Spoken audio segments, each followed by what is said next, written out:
ലോക്സഭാ തെരഞ്ഞെടുപ്പിന്റെ പ്രചരണങ്ങളിൽ ബി.ജെ.പിയും മോദിയും 400 സീറ്റ് എന്ന ലക്ഷ്യമാണ് മുന്നോട്ട് വെക്കുന്നത്. അതുകൊണ്ട് തന്നെ 400 സീറ്റ് എന്ന ലക്ഷ്യം നിറവേറ്റാനുള്ള വിവിധ പ്രചരണങ്ങളായിരുന്നു ഇന്ത്യയിലുള്ള പല സംസ്ഥാനങ്ങളിലും ബി.ജെ.പി നടത്തി വരുന്നത്. എന്നാൽ സ്വതന്ത്ര ഇന്ത്യയിൽ ഒരാൾക്ക് മാത്രമേ ഈ ചരിത്ര നേട്ടം കരസ്ഥമാക്കാൻ സാധിച്ചിട്ടുള്ളൂ. 1984 ലോക്സഭാ തെരഞ്ഞെടുപ്പിലൂടെ രാജീവ് ഗാന്ധിക്ക് മാത്രം. അന്ന് കോൺഗ്രസ് ഒറ്റയ്ക്ക് നേടിയത് 541 ലോക്സഭാ സീറ്റിൽ നിന്നും 414 സീറ്റായിരുന്നു. നെഹ്റുവിനോ ഇന്ദിരാഗാന്ധിക്കോ കഴിയാത്ത നേട്ടമായിരുന്നു അന്ന് രാജീവ് ഗാന്ധി നേടിയത്. ഇന്ദിരാഗാന്ധി എന്ന ഇന്ത്യ കണ്ട വലിയ നേതാവിന്റെ രക്തസാക്ഷിത്വത്തിന് രാജ്യം നൽകിയ മറുപടിയായിരുന്നു 1984 തെരഞ്ഞെടുപ്പ് ഫലം. ഇന്ദിരാഗാന്ധി തരംഗം ഇന്ത്യയിൽ ഉടനീളം അലയടിച്ചപ്പോൾ 50% വോട്ട് ഷെയറോട് കൂടിയാണ് അന്ന് കോൺഗ്രസ് ജയിച്ചത്.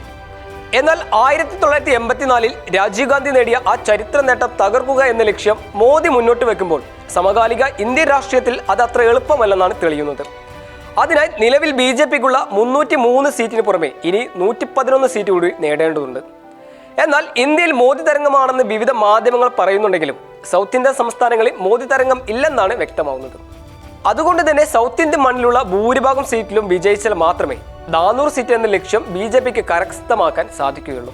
തെരഞ്ഞെടുപ്പിന്റെ 4 ഘട്ടം പൂർത്തിയായ സാഹചര്യത്തിൽ ആദ്യം വന്ന അഭിപ്രായ സർവേകളെല്ലാം മാറി മറിയുന്നതോടെ ബി.ജെ.പിക്ക് 400 സീറ്റ് എന്ന ലക്ഷ്യത്തിലെത്താൻ വെല്ലുവിളികൾ ഏറെയാവുകയാണ്. സീഡോസ് കോഴിക്കോട്.